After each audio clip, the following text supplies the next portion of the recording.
Chairperson wrote a letter to the pro tem Speaker Bhartwari Mahtab informing the decision of appointment of Rahul Gandhi as the leader of opposition in the Lok Sabha. Other office bearers will be decided later. That's all. Namaskar. जल्दी से video भेजो please. थोड़ा सा आप पीछे आ जाओ यार।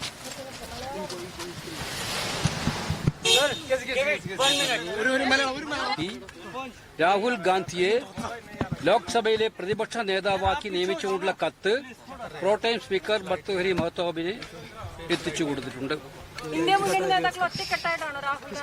അങ്ങനെയല്ലെന്ന് ഇത് നിങ്ങളുടെ ഈ തീരുമാനം എങ്ങനെയാ വരേണ്ടത്? കോൺഗ്രസ് പാർട്ടിയാണ് തീരുമാനിക്കേണ്ടത് പാർട്ടിയുടെ നേതാവിനെ. പാർട്ടി നേതാവിനെ തീരുമാനിക്കുന്ന പ്രൊസീജിയർ. പിന്നെ ഓട്ടോമാറ്റിക്കലി ഏറ്റവും വലിയ ഒറ്റക്കക്ഷിയുടെ നേതാവ് ലീഡർ ഓഫ് ഓപ്പോസിഷൻ ആവും. അതാണ് അതിന്റെ പ്രൊസീജിയർ. ഇന്ന് ചേർന്ന യോഗം അതല്ലല്ലോ ചർച്ച ചെയ്യുന്നത്. ഇന്ന് ചേർന്ന യോഗം ചർച്ച ചെയ്യുന്നത് സ്പീക്കർ ഇലക്ഷനാണ്. അതിന് എല്ലാ അംഗങ്ങളെയും പങ്കെടുപ്പിക്കാൻ തീരുമാനിച്ചിട്ടുണ്ട്. എല്ലാ പാർട്ടികളും ഉണ്ടായിരുന്നു. ഈ ഡെപ്യൂട്ടി സ്പീക്കർ സ്ഥാനം നൽകിയാൽ പത്രിക പിൻവലിക്കുമോ? കൂടിയാലോചനകൾ നടത്താതെയാണ് തീരുമാനമെടുത്തതെന്ന ആരോപണം TMC ഉന്നയിച്ചിട്ടുണ്ട്.